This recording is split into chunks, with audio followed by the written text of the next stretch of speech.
एक अजामिल नाम का ब्राह्मण था। अजामिल की कथा आती है। अजामिल नाम का एक बहुत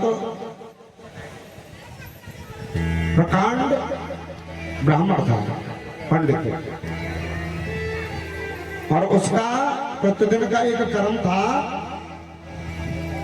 कि यजमानों के जहां पर जाकर के पूजा पाठ करना, किसी का नामकरण, त्रयोदशी संस्कार। लेकिन शास्त्र में एक बात आई है,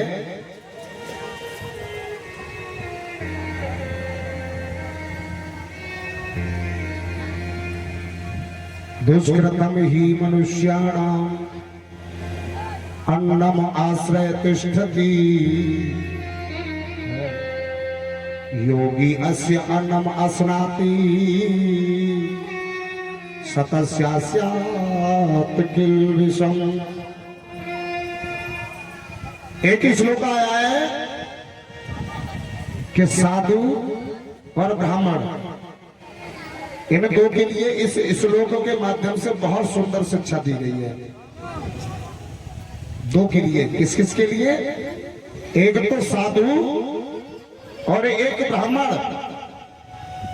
इनके लिए श्लोक कह रहा है कि इनको बड़ी सावधानी बरतनी चाहिए। बोले सावधानी कैसी? साधु और ब्राह्मण ये दोनों दान का अन्न खाते हैं। हाँ साहब, एक साधु और एक ब्राह्मण। ब्राह्मणों में भी वो ब्राह्मण जो पुरोहित कर्म करते हैं, उनके लिए ये बात कही गई है। इनको बड़ी सावधानी बरतनी चाहिए, क्योंकि ये दोनों दान का अन्न खाते हैं, और दान के अन्न में ये सावधानी बरतना बहुत जरूरी है कि जिस कैसी कमाई को दान है। क्यों? इसलिए को कह रहा है, दुष्कृतम ही मनुष्याणाम अन्नम आश्रय तिष्ठति, योगी अस्य अस्नम अस्नाति सतस्यास्यात् किल विषम। जैसे गामन में एक कहावत है, कह देता है कि जा की बुद्धि तो जा बजते खराब भई, क्या जाने तो धान को धान सब कछु खाए हो। कह देता है ना, जा की बुद्धि जा बजते खराब है गई है कि जाने को धान को धान सब कछु खाए। धान को धान का मतलब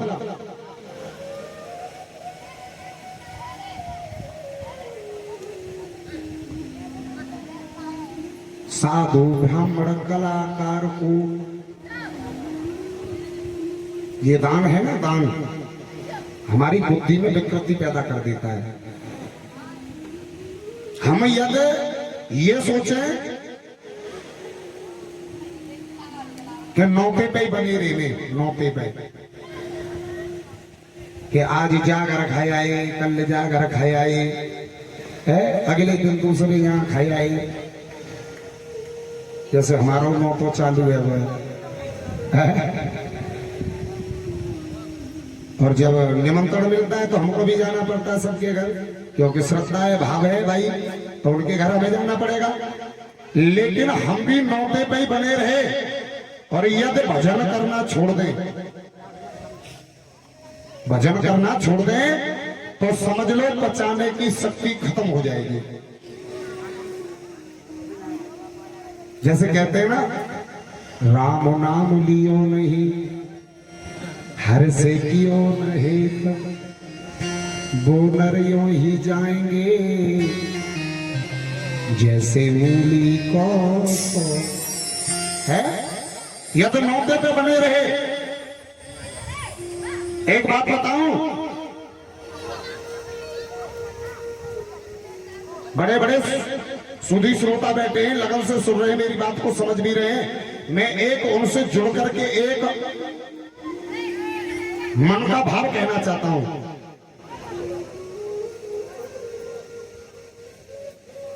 द्वापर की बात है, पितामह भीष्म को आप जानते होंगे और उनकी चर्चा सुनी होगी तुमने। पितामह भीष्म के सामने और उस समय पर उनसे बड़ा और उनसे वीर योद्धा इस दुनिया में कोई नहीं था साहब, जो परशुराम जी के सामने टिक जाए। उनसे बड़ा कोई योद्धा नहीं था, वीर। कैसे मानेंगे कि इतने बड़े योद्धा थे, वीर थे?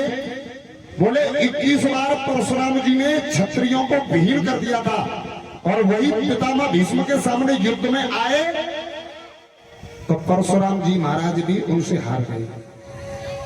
सिद्ध हो गया तो उनके समय में उनसे बड़ा कोई सर्वश्रेष्ठ और वीर योद्धा नहीं था साहब। और पितामह भीष्म के लिए एक बात नहीं, 3 बहुत बड़ी बातें। एक तो सर्वश्रेष्ठ योद्धा, और दूसरे अखंड ब्रह्मचारी, और तीसरा इच्छा मृत्यु का वरदान। लेकिन जब द्रौपदी का चीर हरण हो रहा था, उस समय द्रौपदी ने भरी सभा में पितामह भीष्म को पुकार करके और लाइन लगाती थी कि हे बाबा मुझे बचा लो, मैं आपकी कुल की बहू हूं, आपके कुल व खानदान की इज्जत हूं, मुझे बचा लो बाबा। लेकिन पितामह भीष्म उस सभा में गर्दन को झुकाए बैठे रहे साहब। उन्होंने खड़े होकर के उसका विरोध भी नहीं किया है?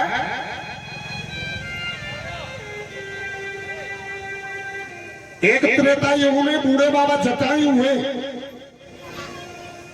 अपने घर की बहू में सही, अपने घर की इज्जत में सही, कोई भी नारी चीखे कि मुझे बचा लो, तो क्षत्रिय का खून उखड़ जाता है साहब। और फिर वो मन में सोचता है कि मैं जिंदा रहूं ना रहूं, लेकिन मैं अपनी आंखों के सामने ऐसा दृश्य होते हुए नहीं देख सकता। सीता जी ने गुहार लगाई अपनी बचाने की, और बूढ़े बाबा जटायु ने जाकर के और रावण से पंगा ले लिया साहब। जबकि बूढ़े बाबा जटायु जानते थे कहां मैं और कहां रावण, इसके सामने मैं कुछ भी नहीं हूं। लेकिन संकल्प ले लिया कि चाहे मेरी जान चली जाए, लेकिन मैं अपनी आंखों से ये दृश्य होते हुए नहीं देख सकता। और बूढ़े बाबा ने अपने पंख कटवा दिए, मोट के घात उतर गया। और यहां पर देखो, अरे जाके सामने परशुराम परास्त हो गए हो, हार करके बैठ गए हो, और वो आज सभा में तो गर्दन डाल करके बैठे। इससे बड़ी कायरता की बात क्या हो सकती है साहब, बताओ? काय के वीर,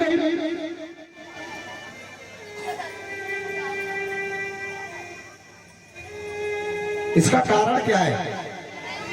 आज जो मैं कह रहा हूं कि आज जो हमें पितामह भीष्म कायर दिखाई दे रहे हैं, वो कायर थे नहीं, लेकिन कायरता आई कहां से, इस बात को मैं कहना चाह रहा हूं। इस बात का राज खुला है। पितामह भीष्म जब बाणों की सैया पे पड़े थे ना, युधिष्ठिर, कृष्ण भगवान और 5 पांडव जब अंतिम प्रणाम करने के लिए गए, युधिष्ठिर प्रणाम कर गए, भीम ने प्रणाम कर लिया, अर्जुन आए तो अर्जुन से पितामह भीष्म ने कहा था, अर्जुन, बोले हाँ बाबा, कृष्ण कहाँ है?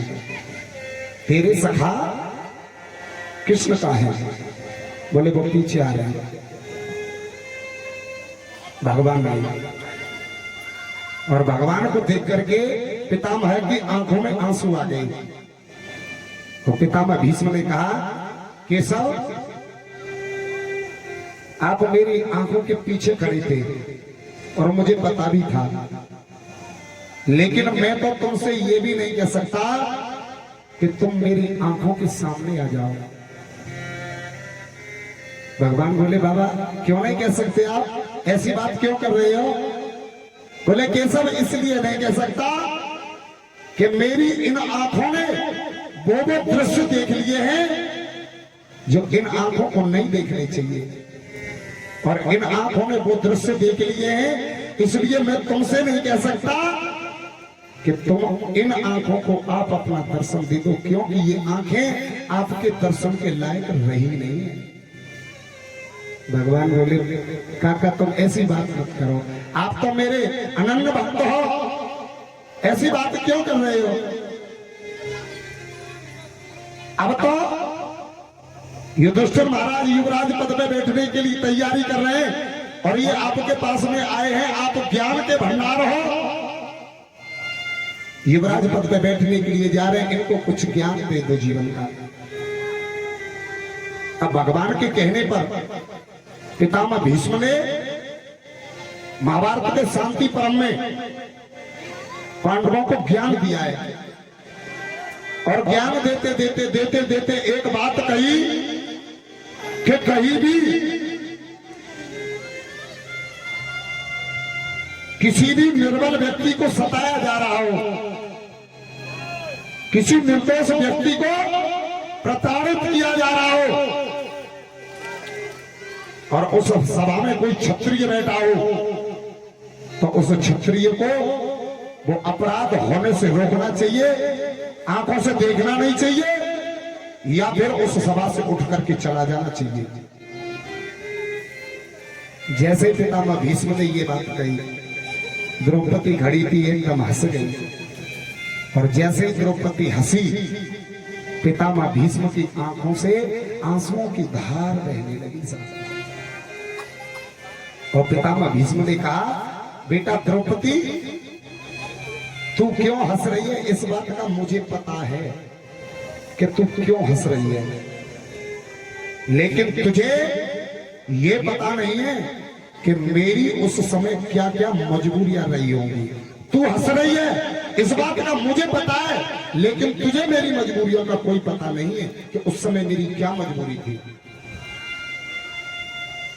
द्रौपदी हाथ जोड़ करके खड़ी हो गई, कहने लगी बाबा मैं तो आपके कुल की एक बहू हूं, नारी हूं, अज्ञान हूं, मेरी तो इतने अंदर समझने की क्षमता ही नहीं है, पर हाँ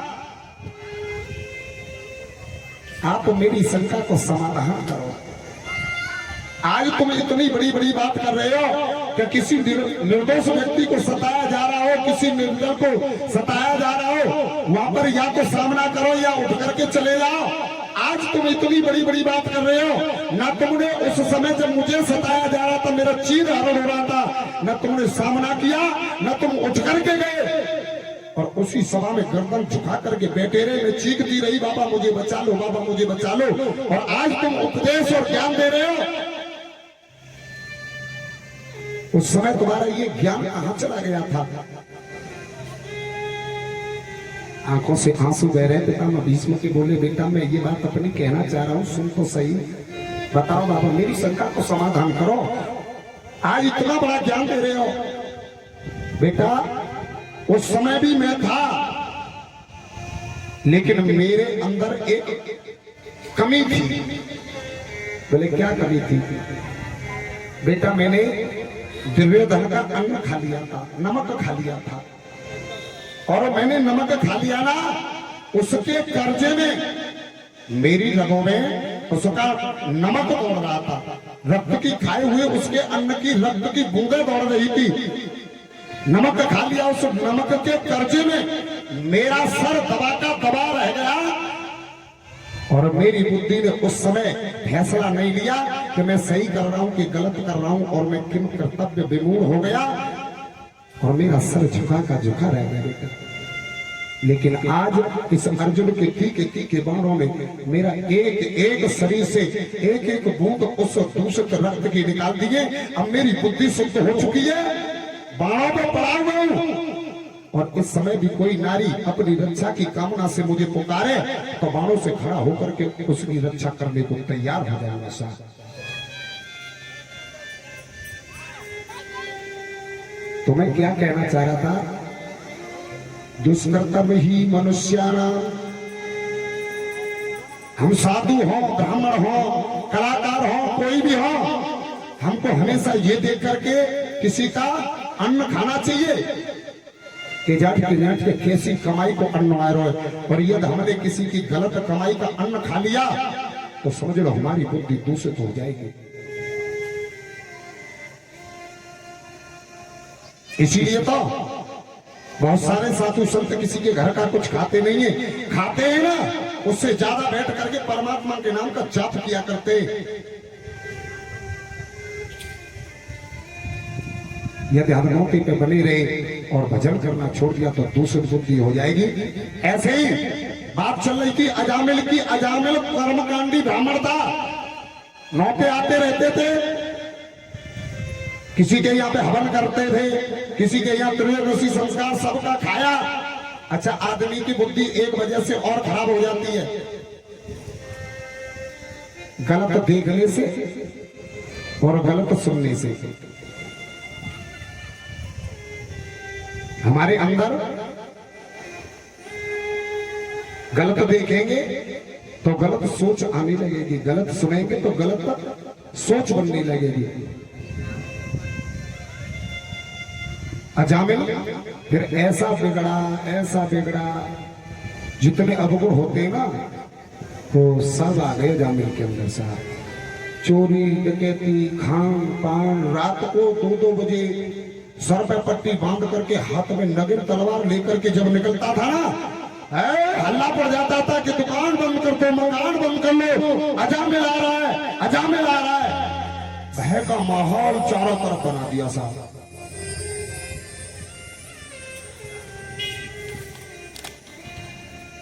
एक दिन क्या हुआ, अजामिल के घर पर संत भगवानों की टोली आ गई, संत भगवानों की।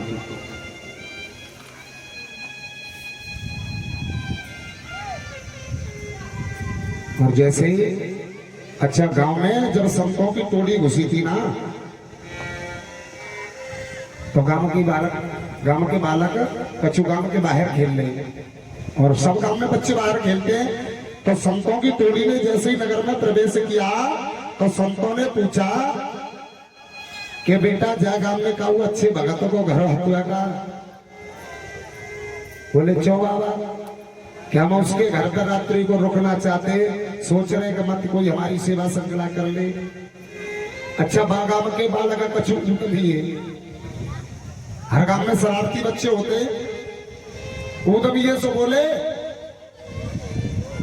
बाबा ऐसो घर बताएंगे, भगत को ऐसो घर बताएंगे कि जीवन भर याद रखोगे, जीवन भर।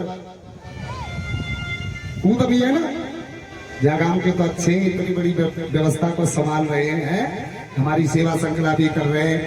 यहाँ पर हम आते हैं तो सुबह अच्छी तरह से पांडाल सफाई वफाई से मिलता है, सब कुछ अच्छे।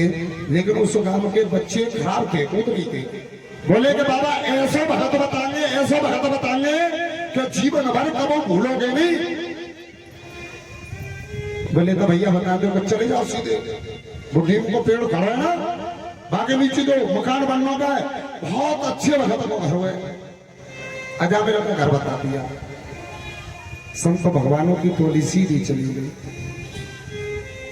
अच्छा, एक बात बताओ, जीवन में किसी ने भगवान का नाम लिया है या भगवान के नाम की कथा की है या भगवान के मार्ग पे चला है और किसी कारण बस फिसल भी जाए या भटक जाए मार्ग से, तो भगवान फिर उसके दुश्मन नहीं बनते, उसे सुधरने के लिए एक बार मौका फिर से देते हैं साहब। फिर से भगवान ने अजामिल को सुधरने का मौका दिया, और भगवान सुधरने का मौका दे रहे हैं, इस बात की पहचान क्या है? भगवान सुधरने के लिए, अपनी गलतियों का पश्चाताप करने के लिए मौका देते हैं ना, तो उसके जीवन में संत भेज देते हैं, किसी बुद्ध पुरुषों को भेज देते हैं, और फिर वो कहता है कि ये काम करना ठीक नहीं है भैया, तो फिर समझ लेना कि भगवान हमको सुधरने का मौका दे रहा है। इस बात को विभीषण ने लंका में हनुमान जी महाराज से कहा था साहब। क्या कहा था कि अब भरोसा हनुमंता दिनो हरे कृपा मिले नहीं संता। भगवान की जब कृपा होती है तब जाकर के संत का समागम होता है। और संत का जब दर्शन हो, संत हमारे जीवन में आए और वो कहे तुम्हारे जीवन की पुरानी बातों को कि ये तुमने गलत किया है, तो समझ लेना कि परमात्मा की कृपा है। उन्होंने आदेश दिया कि सुधर जा, सुधर जा, और फिर भी नहीं सुधरेगा तो समझ ले सुपड़ा साफ हो जाएगा। संतों की टोली आई और अजामिल के दरवाजे पे पहुंची। अच्छा, अजामिल घर पे नहीं था, अजामिल की घरवाली थी। और अजामिल की घरवाली ने जैसे ही संत देखे तो एकदम संकोच में गड़ गई और हाथ जोड़ करके खड़ी है कि बाबा बाबा आप मेरे दरवाजे पे। बोले हाँ बेटा, हम तेरे दरवाजे पर हैं। मैं तो भूली नहीं समा रही बाबा, मेरी समझ में नहीं आ रहा, आप मेरे दरवाजे पे। अच्छा, इतना संकोच क्यों हो रहा था पता है? अजामिल ने अपनी घरवाली को जो 7 फेरा खाए थे उसको निकाल दिया था, और आज जो घरवाली बना करके रख रहा है ना, वो एक वेश्या को ले आया था। मैंने कहा था ना, पूजा पाठ करके आ रहा था यजमानों के घर से, तो उसने आंखों से एक दृश्य देख लिया गंदा, और कानों से गंदी बातें सुन ली। मन में काम जागृत हो गया और उसने अपने होश हवास को खो करके अपनी घरवाली को तो निकाल दिया और वेश्या को रख लिया था। वही वेश्या आज संतों से हाथ जोड़ करके कहती है बाबा मेरे दरवाजे पे, मैं तो कुछ अपने हाथों से तुम्हारी सेवा भी नहीं कर सकती हूँ। संत समझ गए कि बच्चों ने गलत जगह पे भेज दिया, हमारे संग में विनोद कर दिया। संतों ने कहा बेटा कोई बात नहीं है, बाबा मैं क्या सेवा करूं आपकी? बेटी तू ऐसा कर, तू हमें सू को सामान दे दे, हमें तू सू को सामान दे दे, और हम तो अपने हाथों से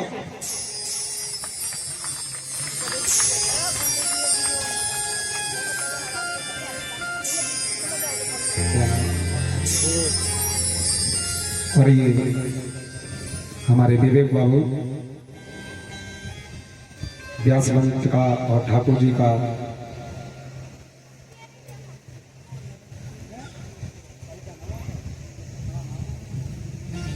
सम्मान और हमारा सम्मान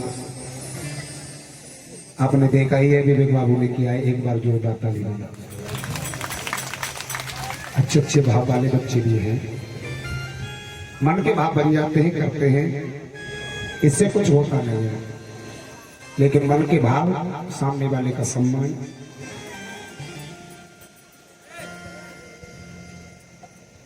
उस लड़का ने संतों को सब संत का सम्मान दे दिया। संतों ने अपना रात्रि में बनाया, पाया और सो गए। अजामिल रात को आया, उसका तो रोजाना का काम बन गया था, वेश्या की वजह से लूटपाट करने लगा था। काली पट्टी बांध करके जैसे ही अपने घर में आया और घर में देखा दरवाजे पे बड़ी बड़ी चप्पल, बड़े बड़े घड़ाओं, चक्कर में पड़ गए। इतनी चप्पल, इतने घड़ाओं, अंदर जाकर के अपनी घरवाली से बोला ये क्या है? लड़का बोली सुनो, आप तक हमने सवरी बात मानी है तुम्हारी। आज हमारे घर पे जैसे तैसे संत आए, मैंने भोजन पानी करा दिया है, लेकिन सुबह संतों से अच्छी तरीका से पेश आना, नहीं मुझसे बुरा कोई नहीं होगा। अच्छा तुमने देखी होगी जो दबंग लोग होते हैं ना, दबंग लोग, वो दुनिया के काजे तो दबंग होता है, पर घर में मुस्टा होने के रहते हैं, चुहिया है घरवाली के आगे, उनकी घरवाली के आगे ऐसी लगता है कि काम म्याऊं बने के रहते हैं। बिल्कुल देखना, जाके मारे पूरा ग्राम थर्रातों के अजामिल आ रहा, अजामिल, और बाकी गड़का जाके चंगल में फंसो भयो। वो क्या करिए, मैंने भोजन पानी खिला दिया है, लेकिन ध्यान रखना जैसे तैसे मेरे घर पे संत आए, अच्छी तरीका से पेश आना सुने। अजामिल बोलो, अरे तुमने रखे तो हमें क्या दिक्कत है? तुम क्यों 2 जना रखो, 4 जना रखो, तुम जितने जना रखो, जितना कोई बात ना। चलो बोले सुन लेना। बोले हाँ ठीक है। अबे सुबह हुआ, संत जगे। संत बोले चलो भैया, बालक ने हमारी संग विनोद कर दिया, गलत जगह भेज दे। सो बोले अजामिल भैया, बोले हाँ अब हम जा रहे हैं। बोले अच्छा महाराज। बोले तुम जानते नहीं हो, जिसके घर पे भोजन खाते हैं और भोजन खा करके फिर कोई संत जाता है तो उसको दक्षिणा दी जाती है, दक्षिणा। अजामिल मन मन में सोच रहे हो कि जी बहुत बड़ी दक्षिणा है कि तुम मेरे घर की जीते जा रहे हो और झोली डंडा लेके है। लेकिन अजामिल की पत्नी को पता था कि ये क्या बोलेगा, सब कपड़ा पकड़ के झटका लगा दिया और आंखों से आंख मिलाई। बोले स्वामी जी जो कह रहे हैं बात सुनो, समझो और करो। अजामिल बोला हाँ स्वामी जी क्या करना है? बोले संत जब घर से भोजन, तुम्हारे यहाँ पर भोजन पाया हमने, तो अब कुछ दक्षिणा बनती है और बिना दक्षिणा के भोजन कराना नहीं होता, इसलिए दक्षिणा दो। बोले तो क्या देनी है महाराज? अब संत बोले जाते क्या ली जाए, पहले ही सोच लिया था संतों से। बोले हमारी दक्षिणा ये है कि जो तेरे अब लास्ट पुत्र होने वाला है ना, तू हमारे कहे से उसका नाम नारायण रख लेना। अजामिल बोला चलो जहां घाटे को सौदाना है, हमें तो पुत्र को नाम रखना हतु यो जो तुम के रहे को बाय रख लेंगे। संत वहां से चले गए। समय का पहिया चला, अजामिल के घर में पुत्र हुआ तो उस पुत्र का नाम अजामिल ने नारायण रख दिया। कह दो नारायण भगवान की। और समय आगे चला, कथा तो सब सुन रखी है। जब अंतिम समय आया ना अजामिल का, तो जीवन बर्बाद को कर्म करे तो यम के दूत उसके प्राणों को लेने के लिए आए। और तुमने देखा होगा अंतिम समय पे जिससे ज्यादा लगाव होता है वो ही याद आवत है। थोड़ी देर पहले कह रहा था ना मैं कि भरत जी महाराज हिरण के बच्चे के चक्कर में उलझ करके मर गए, उनको हिरण बनना पड़ा था। ऐसे ही जी हमारे बड़े बूढ़े या बड़ी बूढ़ी जब अटैचमेंट अपना बनाती है ना औलाद से, तो या तो प्यार होएगो सबसे बड़े छोरा पे है या फिर सबसे छोटे पे। ऐसे ही अजामिल अपने छोटे बेटे से बहुत प्यार करता था। यम के दूत जब उसे लेने के लिए आए तो भय की वजह से अजामिल ने अपने बेटे को पुकारना शुरू कर दिया, नारायण मुझे बचाओ, नारायण मुझे बचाओ, नारायण मुझे बचाओ। आवाज लगाने लगा।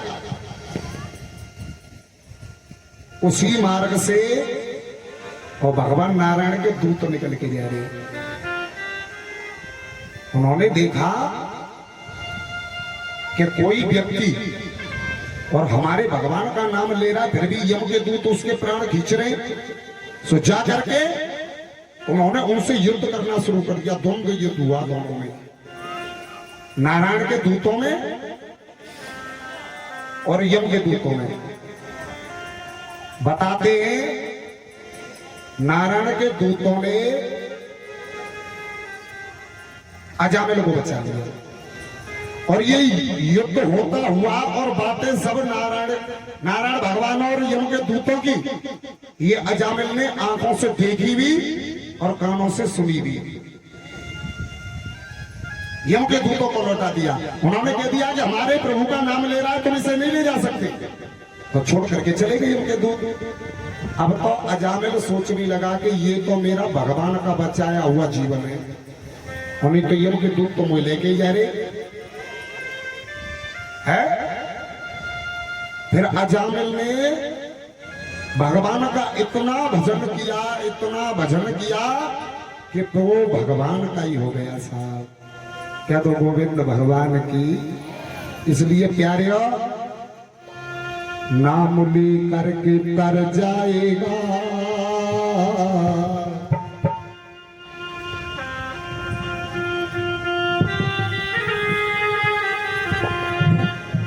कि नाम ली करके तर जाएगा, पार भव से उतर जाएगा।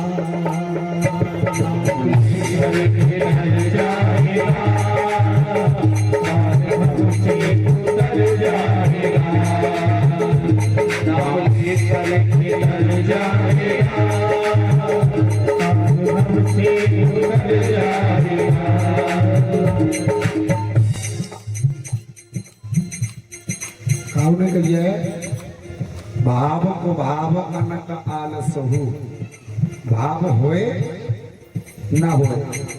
अच्छा अजामिल भगवान का नाम कहीं ले रहा है, नाम तो भगवान ही को ले रहा हो, लेकिन भाव वो नहीं था।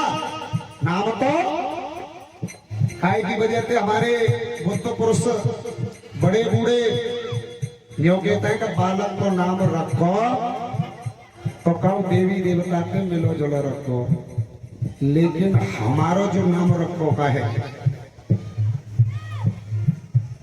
मेरे नाम की मालूम है तुम्हें है खचेर मल। यदि आपको अर्थ निकालो जाए तो मोटे ज्यादा गंदगी बारो नाम का उनको है ही नहीं। मल कहते सब जानता हो और खचेर करके कर दिया जाए, लेकिन हमें अपने नाम से कोई एलर्जी नहीं है। और ज्यादा प्रसन्नता है कि इस गंदगी के कीड़े को और नाम जप से बुजुर्गों में श्रद्धा रखने की वजह से आज इस मंच तक पहुंचा दिया है। क्योंकि किसी का नाम बढ़िया होने से नाम नहीं होता, उसके कर्म बढ़िया होने से उसका नाम होता है साहब है। इसलिए कह रहा हूं प्यारे, हरे नाम ले करके तर जाएगा, पार भव से उतर जाएगा। नाम ले करके तर जाएगा, भव से उतर जाएगा। होगी हर घर में, होगी घर घर में चर्चा तेरी, होगी घर घर में चर्चा तेरी है। फलाने को छोड़ा है, आज फलानी जगह कथा करके आवे, साधना की माँ करके आवे, फलानी है माँ कर आयो, तो ये नाम खराब हुआ कि नाम बढ़िया हो गया है। होगी घर घर में चर्चा तेरी, बात मानेगा जो तू मेरी, होगी चर्चा तेरी, बात मानेगा जो तू मेरी। मैंने कहा है कि भाव को भाव अनक आलसहु, नाम जपत मंगल दिशा दसहु। भाव हो ना हो प्रयास ऐसा करो कि बात तो केवल हमारे मुख से नाम निकलना शुरू हो जाए। तो एक बार मेरे साथ में कह दो गोविंद भगवान की जय जय श्री। ऐ जोर से बोलो जय जय श्री। हाँ सुस्ताई से लाओ तो। अरे होगी घर घर में चर्चा तेरी, बात मानेगा जो तू मेरी, चर्चा तेरी, बात मानेगा जो तू मेरी। काम ऐसा जो कर जाएगा है। देखो नाम तो अमर बाबू को रावण को है, नाम तो रावण को हुए, लेकिन वहां घनास्पद लगा हुआ है, सम्मान नहीं है। कहते हैं ना नाम अमर है जिसका दुनिया उन्हें शीश नवाए, और श्रद्धा से सुमरे जाते उन्हें वेद शास्त्र सब उन्हीं के लिए शीश नवता है जहां पर नाम में कुछ शक्ति है। लेकिन नाम तो अमर रावण कंस हुए जानते हैं, लेकिन उनको अच्छी दृष्टि से नहीं देखा जाता, उनको घृणास्पद की स्पष्ट से देखा जाता है? सब कहेंगे कहानी तेरी, बात मानेगा जो तू मेरी। सब कहानी तेरी, बात मानेगा जो तू मेरी। सब घर में तेरी कहानी के रूप में बात चलेगी। जिस डगर से गुजर जाएगा, जिस डगर से गुजर जाएगा, पार भव से तू तर जाएगा। हम भीतर की तर जाएगा, से गुजर जाएगा। यह तो गोविंद भगवान की जय जय श्री। तो अजामिल नारायण भगवान का नाम लेकर के तर गया। अब आप लोग सोचेंगे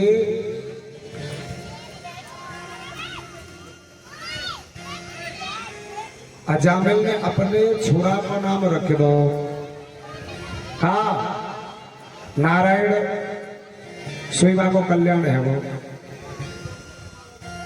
फिर तो आप लोग ये सोचेंगे कि खूब बुरे पे बुरे को कर्म करो है, और छोरा को नाम रख के देंगे नारायण, सोई कल्याण है जाएगा। औलाद का नाम नारायण रखने से कल्याण नहीं होता, बात को समझो। तो संतों के वचनों का पालन किया था और संतों ने भगवान से अरदास लगाई कि हे भगवान, तू जाई के बहाने ते जाको कल्याण कर दियो। और भगवान का भी नियम है कि मोर वचन चाहे पड़ जाए फीका, और संत वचन पत्थर की। जब तक जीवन में बिचौलिया नहीं आएगा, तब तक कल्याण होने वाला भी नहीं है।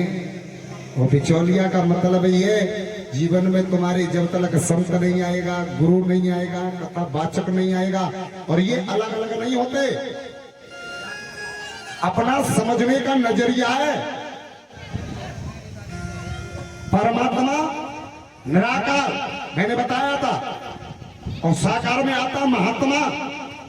महात्मा ही गुरु होता है, महात्मा ही संत होता है, और संत ही कथावाचक होता है। जब तक ये जीवन में नहीं आएंगे, तब तक हम मार्ग पे चल नहीं पाएंगे। क्योंकि कहते हैं ना, गुरु बिन भवन नित्य तरह ही न कोई, और जो बिरंच शंकर सम,